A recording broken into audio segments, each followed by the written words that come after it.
Model, or in short, STDM. We're very happy that our colleagues from UN Habitat are here today to present this tool. So stay with us and let's start this webinar. This webinar is a part of GeoTech4Tenure. It is an online learning program for FAO and IFAD colleagues, staff, and partners.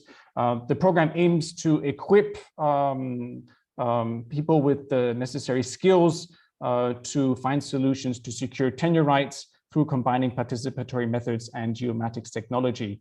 We think our learning program is state-of-the-art. We have e-learning modules, a technical guide, online workshops, mentoring by an experienced team of land tenure experts, and we also visit different learning sites and IFAD projects. The first edition of GeoTech4Tenure took place in the first half of this year. More editions are planned, so we want to start this year. Please subscribe to our newsletter emailing list in order to be informed about future editions. As I said, this webinar series accompanies the GeoTech4Tenure program. The series consists of short and informative webinars that are on time. We want to showcase different technological solutions to record land, to secure tenure. Be aware that everything is recorded and live streamed on YouTube, so it can be also viewed afterwards. All materials will be shared and are made available online. I'm very happy that today Danilo Antonio is joining us. He is a program management officer at UN Habitat. Danilo is heavily involved in the Global Land Tool Network, or GLTN. For more than 12 years, he has worked with UN Habitat on supervising projects, on developing land tools, network coordination, capacity development, knowledge management, and awareness building. So quite an impressive resume. We are very happy that you're here with us, Danilo, and I will give the word now to you so you can present us the social tenure domain model. Over to you.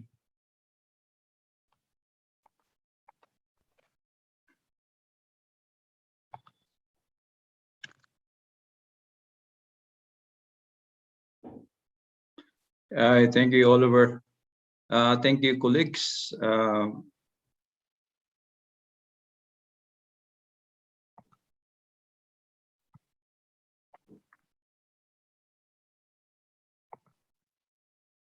Danilo, we can't see your camera for some reason.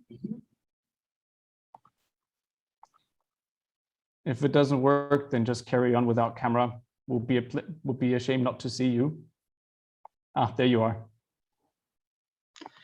Okay, I'm excited to join this webinar and to make the presentation on the social tenure domain model. We shall be presenting the overview of the concepts, but also the applications. Next, please. We all know that land governance is fundamental for sustainable development and also for poverty reduction and fulfillment of human rights. But at the center of this is actually improving tenure security. So this is where we're coming from, also from UN Habitat and Global Land Tool Network. Next, please. So just to, and I'm sure most of you knows some of the challenges. Just to repeat some of them, we have limited cadastral coverage, especially in developing countries. The poor actually have complex land rights and claims. Some are overlapping, some are not recognized. We have also poor access to land and resources by women and youth, and this is a systemic issue. There's still a widespread non-recognition of legitimate rights, either by law or by culture. We have obviously the rapid urbanization aspects, the food insecurity, and the climate change, which in many ways exacerbate the situation. And of course, we all know that corruption is still very much rampant in the land sector. Next, please. So in this context that the Global Land Tool Network was established, aiming for a world in which everyone enjoys secure land rights. And GLTN is very much supporting the achievement of the global or regional framework, such as the Sustainable Development Goals, the voluntary guidelines on responsible tenure of land, forests, and fisheries. And of course, we also have the framework and guidelines on land policy in Africa. Where GLTN is actually doing this in two ways. We try to promote the continuum of land rights approach. Simply means that there are many ways to provide tenure and also to recognize the legitimate rights, and also promoting the fit for purpose land administration in terms of policies, tools, and approaches, also bringing in the gender aspect of it. So the network is about 85 partners now, and it's increasing. But again, let's move on to the specific topic of the day. Next, please. So what is the social tenure domain model? It has, I would say, three personas or three ways of defining it. We have the concept where it represents people to land relationships independent of formality, legality, and technical accuracy. So what it does is, let's see what is really on the ground. It reflects what is the realities on the ground, so that once we have those information, we are able to provide a good response to it. It was also a data model. It's a specialization of the ISO standard land administration domain model. And obviously, what people really knows is an information tool. It presents the front-end interface of the STDM concept and model. So on your on this slide, you will also see some of the softwares that's being used. They're always free and open source. Next, please. So just a quick the dimension of conceptual model. Normally, in cadastral model, is a very simplistic. Simply saying that there's a person who has a right over a parcel of land. But in reality, we know that that's not true, and it doesn't actually reflects the realities. So in the STDM model, we are able to identify that there is a party who can be a person or persons, families or group of groups, or even government authorities who could have a social tenure relationship over a specific spatial unit, who doesn't have to be a parcel. It could be a property, a structure, or natural resource, or really an objects. And the social tenure relationship could be beyond ownership. It could be informal, it could be use rights, occupancy, tenancy, and others. And one of the things that we also part of this model is to prove your tenure relationship, we need to provide some kind of supporting documents.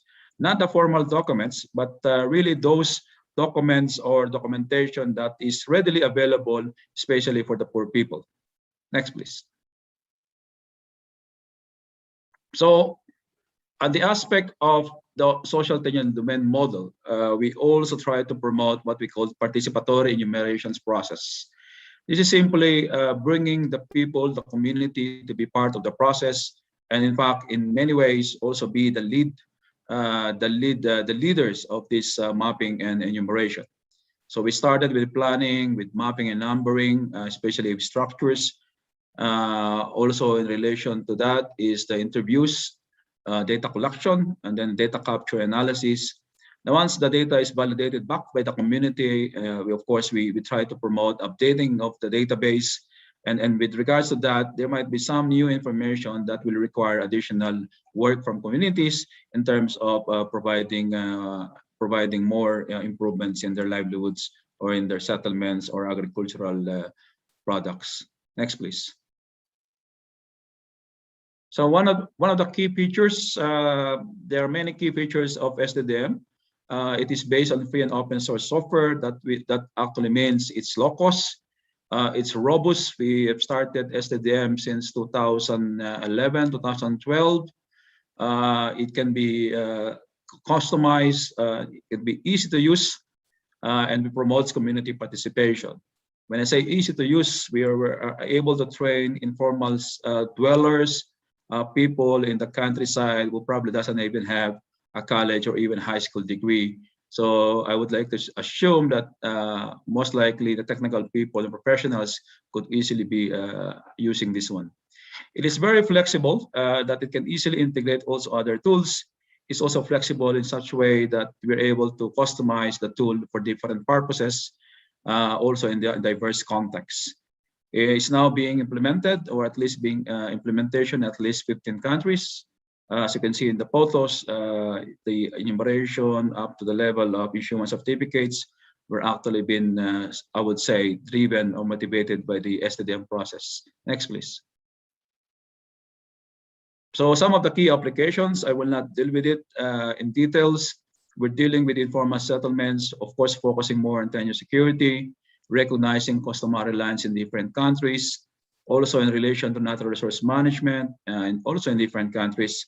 We're now having a lot of requests and demands coming from post-crisis, but also in relation to how do we adapt into emergency cases. In the last 3 years, STDM is now being customized to actually cater for formal land information registration system. For example, in DRC, we're developing a land information system for the government, or in Uganda, the STDM tool is now being used in the issuance of customary titles. So about over 1.5 million people are already impacted so far or reached by STDM tool. Next, please. Just to zero in some of the applications on recognition of customary land rights, we're doing this in Philippines, Laos, Uganda, and of course in Zambia. So far, about 50,000 smallholder farmers were being enumerated in the map, and specific certificates were issued either by government authorities or by traditional authorities. And also just want to emphasize that we're able to convince the government or the authorities to issue in the name of both spouses, or in the name of women. About 50–60% are already in these certificates. Also, we're focusing on women and youth being trained, also because they're also really the most committed segment of the community, and they're actually leading the mapping and enumeration process. In all of these processes, the information systems were actually established and were actually being used by the community members themselves. Next, please. Going to the applications with the IFAD supported projects, just giving you 3 examples on this in Kenya and Uganda. For example, with the smallholder dairy commercialization program, we're able to demarcate and enumerate about 1,000 smallholder farmers. And one thing is good is that we're also able to agree and map about 100 communal resources, especially for conservation purposes. And on the other side, in Muea irrigation scheme, this is the rice, I would say the rice bowl of the Kenya. This is a source of rice in Kenya. About 1,000 smallholder rice farmers under this scheme were enumerated, and they're now using this for them to be able to manage the irrigation for one, but also to monitor the transfer of rights over different rice farmers. Again, information systems were established in this. Let's next, please. Now we're going to a more deeper part of it. Next, please.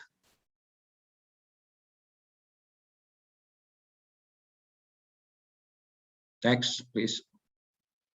Okay, the case of the vegetable oil development program in Kalangala project. This is in Uganda. It's one of the big islands of Uganda, actually the largest island in the lake, in the Victoria Lake. The partners include the ministry, of course, the BODP project, and then the core partner is the IFAD, and then Kalangala Oil Farmers Grower Trust. So this is like a cooperative where their focus is actually the outgrowers or the smallholder palm oil farmers. So the challenges there is that 80% of smallholder farmers are without tenure security, and they're getting threats of eviction from landlords. As you could imagine, when they already have a very good income on palm oil plantation, then the landlords comes in and say, okay, this is my land, or increase the rent or something like that. Then there's also a lot of land disputes and boundary conflicts, not just among farmers, but also in regards to what could be farmed and what could be preserved or conserved in terms of the forest land. So here we've done the enumeration. We asked the farmers to do their own dispute resolution. They're able to do the mapping, and we're trained them to do it. And then we support with the KOPGT, we're able to establish the information system. So about 1,500 farmers were enumerated and mapped through farmer-driven enumeration. The development of the LIMS database linked land boundaries, tenure, and production, also in the issuance of farmer garden certificates. So if you could see in the slide, you can see one of the sample of the farmer garden certificate. Not much there, but it actually gives some kind of comfort and tenure perception on the farmer, knowing that that's their boundary, there's a map, there's a person, and actually you can see actually show the farmer himself or sometimes with his family. The database was also used for extension services to the outgrower farmers and also to still work on enhancing their tenure security, specifically in regards to the different landlords. Next, please. So some of the key lessons on this, the STDM tool facilitates tenure security for women and vulnerable groups. And of course, it goes beyond tenure security, it adds more. STDM builds evidence-based people to land information, so it meets various objectives. Then innovative technologies plus community participation ensures empowerment and sustainability. And you can actually see people actually enjoying and actually have the courage and the confidence in using the tool, but also because they know their lives will be better and tenure security will be improved. And obviously, continuous capacity development is also the key for success. I will stop here, and I would like to thank IFAD and FAO for inviting us here. If you need more information, just look at the stdm.gl10.net. You could find a lot of information there, including videos or publications. Thank you very much.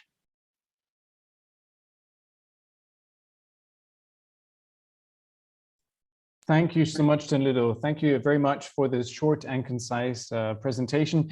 Now we have about 10 minutes time for Q&A, for questions and answers. I'm also happy that Vladimir Estimov is also with us today. Vladimir is a senior land tenure expert at FAO who will be guiding the discussion. Vladimir, could you kick off the discussion with one question? And I've already seen that there are questions piling up in the Q&A section of Zoom. So first to you, Vladimir, and then we will go through the other questions that are already posted. Thank you, Oliver, and thank you very much, Danilo, for an excellent presentation. My question is, what is the scalability of STDM solution, and can it easily be used at scales that are covering more communities? Over. Yes, thank you, Vladimir. Very good question. In fact, in terms of scalability, clearly how are we able to customize STDM tool, also in terms of being low cost, these are the kind of considerations in scaling up. The immediate answer is that yes, and it's being done if resources is available. The commitment, especially by the partners, are really amazing. For example, in Uganda, even for informal settlements, we've started with the 2 settlements. Now they're able to do all the, in 14 municipalities, 182 settlements with about 200, if I'm not mistaken, 180,000 families. So that kind of scale in other parts, it's more of the partner is scaling up the use and application of STDM in their own different projects. And the good thing with this is less and less support coming from us. In fact, they're also able to actually mobilize resources using the tool and their work outside of our, I would say, our joint partnership. Thank you. Thank you. Thank you. Excellent. Thank you, Danilo. We have over 90 participants online following this webinar. We already have 10 questions queued up in the Q&A box. So a question from Terence Mothers: have you had government accepted inclusion into their cadastral systems of the STDM tool of customary land rights and tenure rights? Yes, as I mentioned, STDM tool is customized based on the demand, but also it fits the purpose.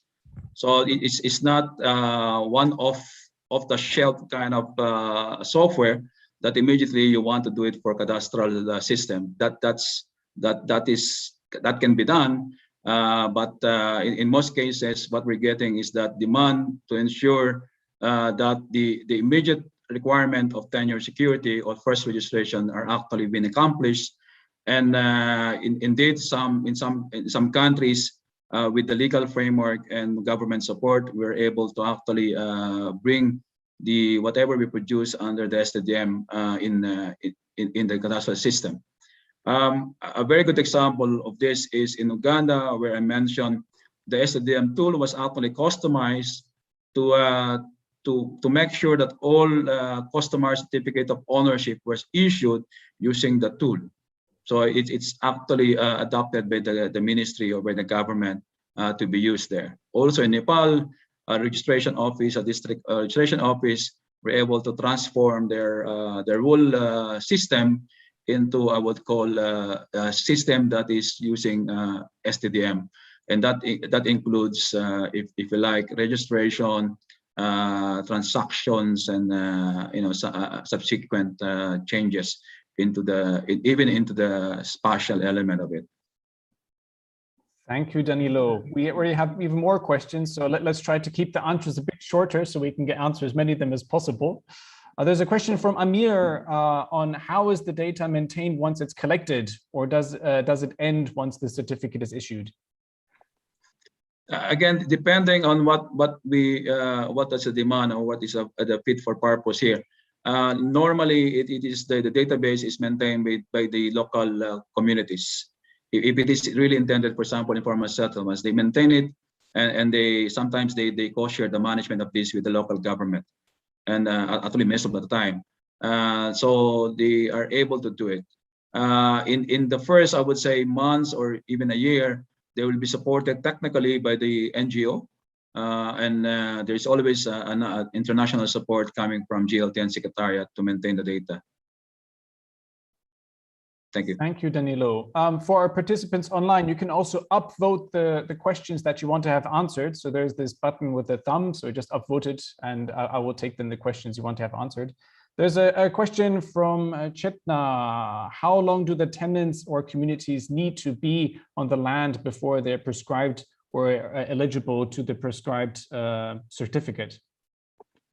Well, it depends on the legal framework, or it depends on the arrangement within the community or within the local government. I mean, remember, STDM is simply a tool. It gives you the people to land relationship, but any arrangement in terms of the issuance of certificates will depend on the legal framework, basically. For example, in Zambia, the traditional authority is the one that has the authority to allocate lands under its jurisdiction, and so we were able to support this office to issue that kind of certificates. Over. A question from Marcus Copper. How is the process of updating changes to plots of rights handled by STDM? The changes in terms of the ownership, or it can be handled by STDM. Normally, it's being handled by the community themselves, but taking note, it becomes more complex than that when it comes to formal cadastral systems, especially, of course, the national government is also its own digital cadastre. So that is a little bit complex, and normally what we do is, once we have an issued certificates and recognized by the government, the government actually accepts that, and then they bring it in their own system. I hope that answers the questions. Over. Thank you. There's an interesting question from Idris about funding. So how do you source funding for the program or project? It is always a joint efforts coming from GLTN. We'll normally get funding from different donors to implement STDM work, but not only STDM, but it's GLTN program.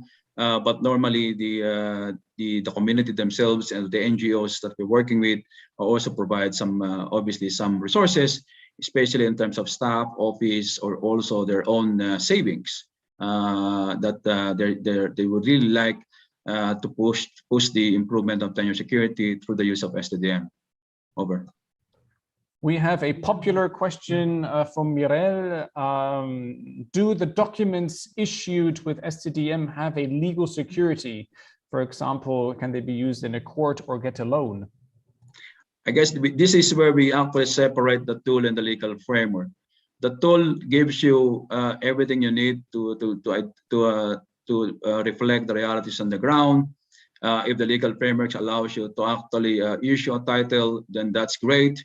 But in many cases, especially in the urban areas, that this is not the case. But the people are actually using STDM for other purposes other than tenure security. Or if you look at the example of the IFAD supported project, it's about natural resource management and not just about tenure security.